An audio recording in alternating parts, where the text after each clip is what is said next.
Welcome to TradeTheMBI.com. This is John. This report is for the 19th. Well, no surprise. Yesterday was just a muddled situation. Obviously, the weakness expressed was there, but we had seen that there was still positive aspects from the bull standpoint. It was enough to hold things up, and that's exactly what they did.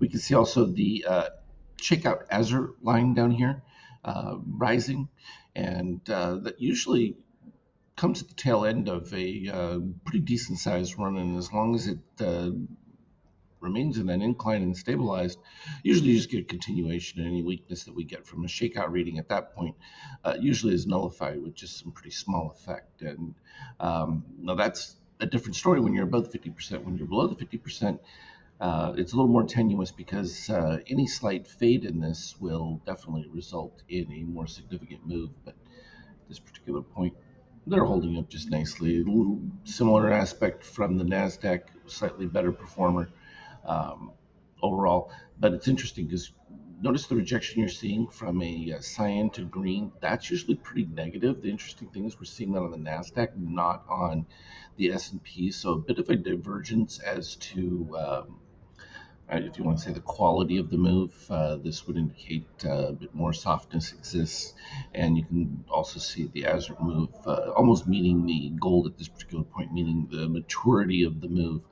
Um, Sort of coming to an end at that particular stage. Not until it rolls off, won't know that. But um, so a lot of mixed signals is what I would call it, which is kind of why we're getting this sideways consolidation.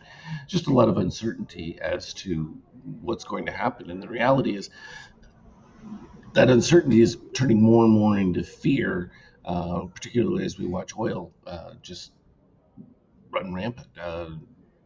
Obviously, big jump back into treasuries, and again, even at the lower numbers here, you're already going to be paying too much for a treasury at this particular stage, given what we're seeing from oil. Rates are going to have to rise because this is going to be that cycle of unsustainability starting to ramp up in an escalation, same as it did before when we had the big move well over the hundreds. And over time, this is problematic. Even if we shrink this, we can go back to where the highs were from before, but we had a decent period where things softened back up. But now you're heading back towards uh, highs from a year ago, and not a good spot to be, especially since that created the whole cycle of ramp up that led to the Fed's more recent moves. Finally, gold starting to catch a spark, even though it's a bit muted. We expected that. We expected it from Bitcoin as well. Um, this is a little bit of a slow start building, and obviously with the white MBI lead there, bucking a pretty strong trend for negativity.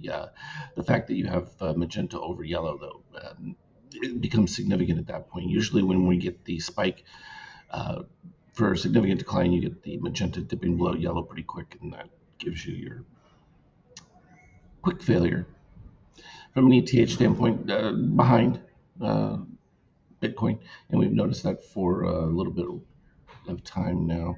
From a 50K standpoint, you can see we had the big decline. All we did was come up to the 23%. They were trying to fight their way back. MBI White poked itself up, and then you did see the significant dip right there. Did create a reset at this particular point, but no orange DOC below red, so anything that pops up from here probably going to hit some more muted buying action.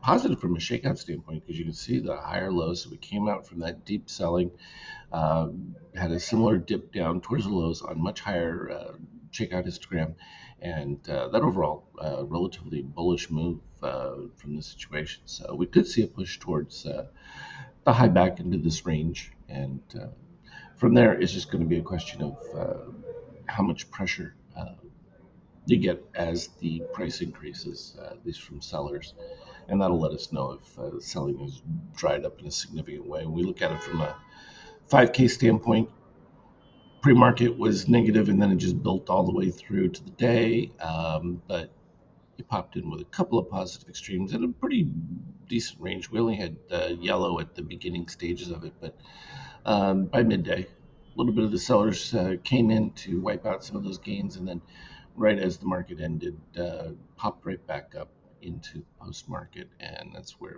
things are right now. They again tested those same lows, and we've been in a nonstop buy since the European market opened for the day.